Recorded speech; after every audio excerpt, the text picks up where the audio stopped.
What's up, everybody? Good morning to you. So, hey, we're gonna have tacos with Dave this morning. I got the neighbors coming over, so I'm getting everything. I always like to remember the 7 P's. Proper prior preparation prevents piss poor performance. Remember that.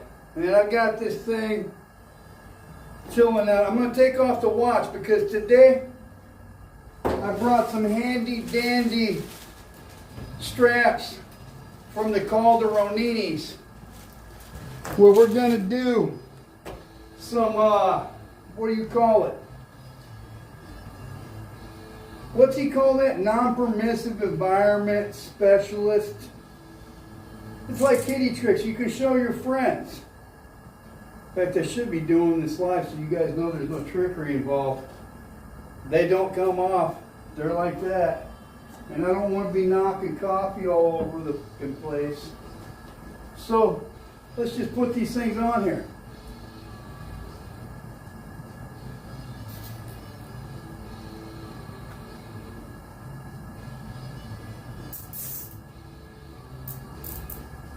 That way you can see that if we're doing the non-permissive environmental specialist and you got your neighbors coming over for tacos and Ed and his buddy Eddie are over in Tepito and they get snatched because they were buying some mangonadas.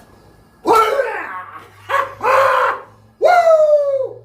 So anyways, that's how you do that. Nothing to it but to do it. And just to show you that they are indeed broken, there they are.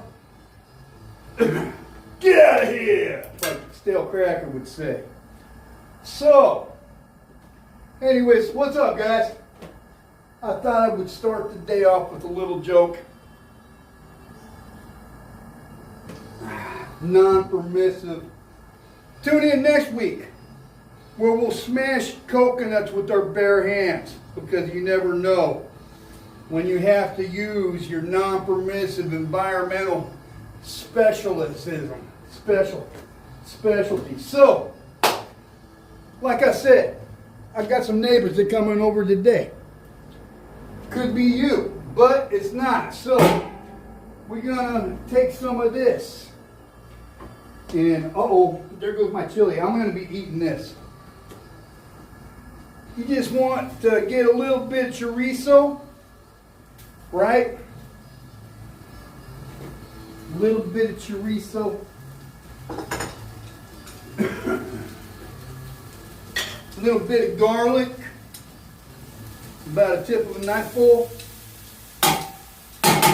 Yes, cooking with your buddy Dave. We got some cotija cheese. Yeah. We got some cebolla. So the cebolla, you know, I'm going to pause this because I'm going to throw this away. I got to bring over my little trash bag. I'm not even going to pause it. I'll just grab my trash bag and come right back over.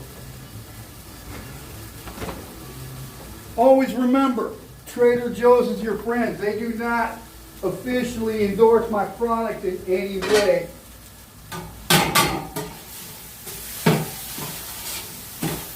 That sucker's pretty hot.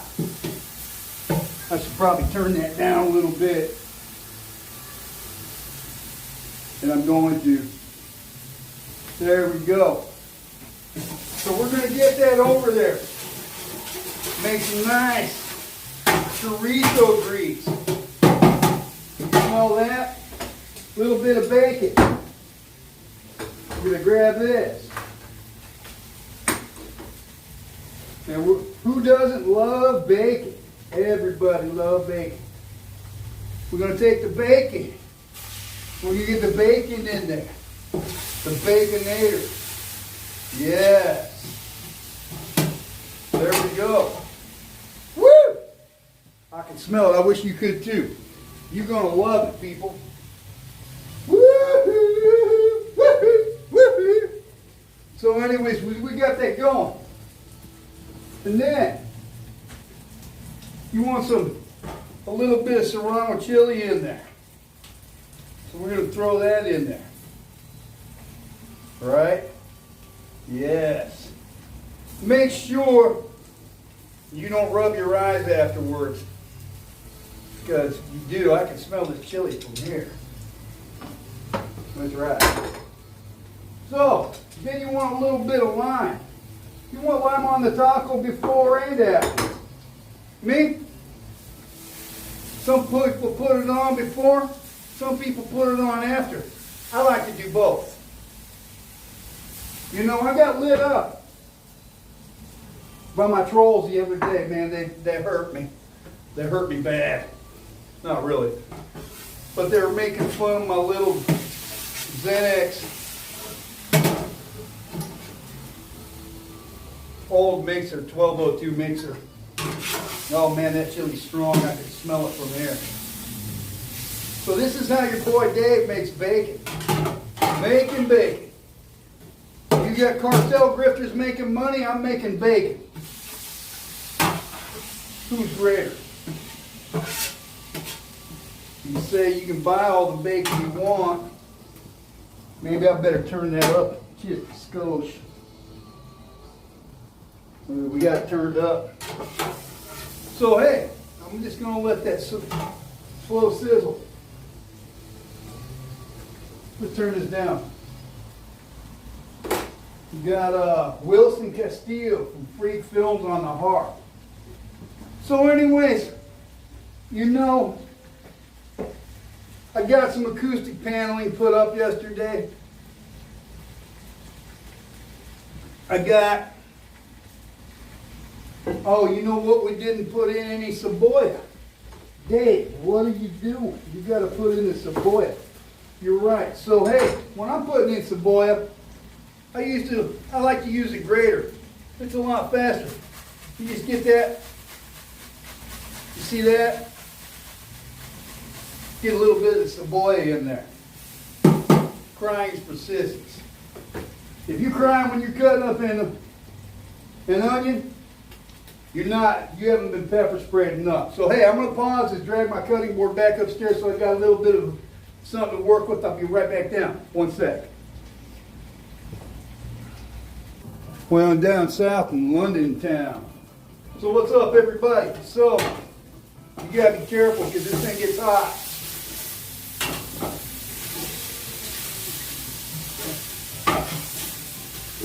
Oh man, the smell of that bacon though. A little bit of chorizo.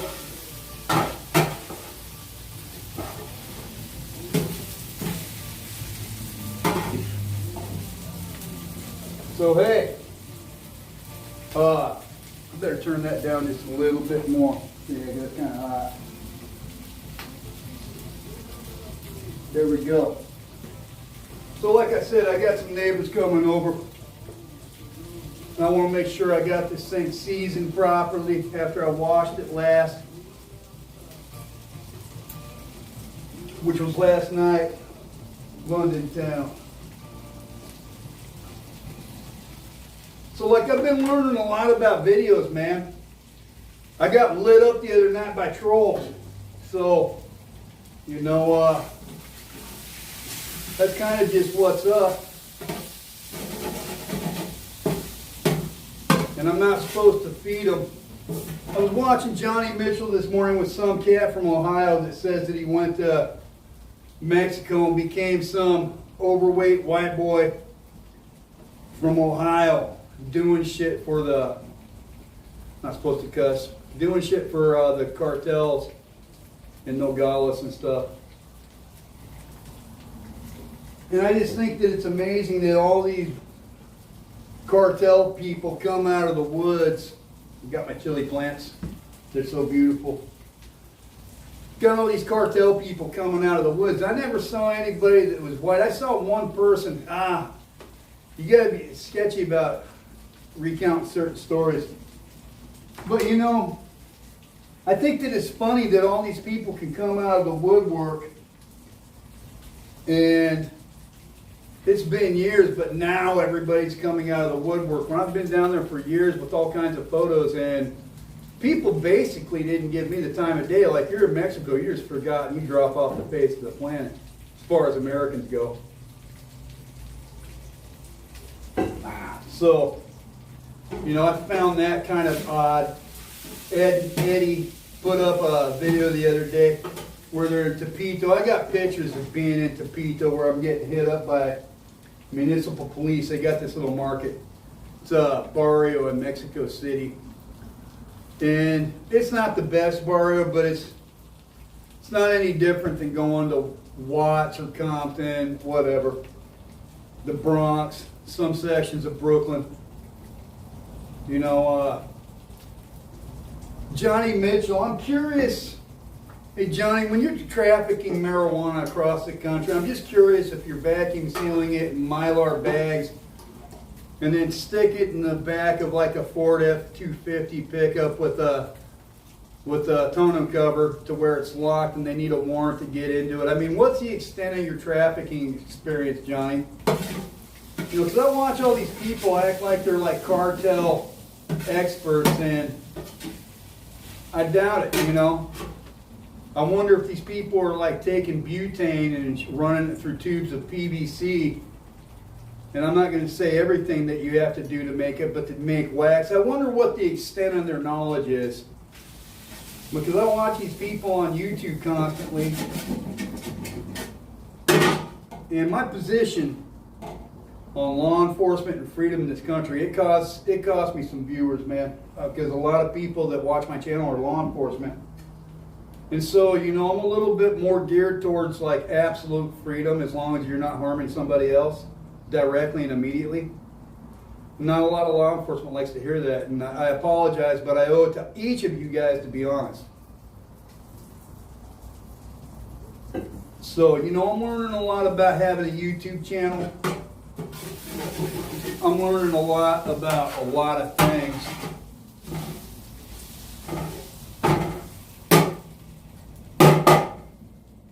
And I just think that it's amazing that some white dude in Cleveland, Ohio can get an email or an episode with Johnny Mitchell, and I can't get a return email. Well, I'm down there doing the deal. I can prove it for years. I do know that my YouTube videos are being seen by my subscribers. That I'm sure of, because there's a couple subscribers that I know in real life that they're on my live feeds and they see my videos, and some of my coworkers see my videos. So, you know, I got that whole thing going on. But as far as so YouTube's not censoring my videos to like a wide audience. I know that my subscribers see my videos, and I've been starting to get like a lot of views.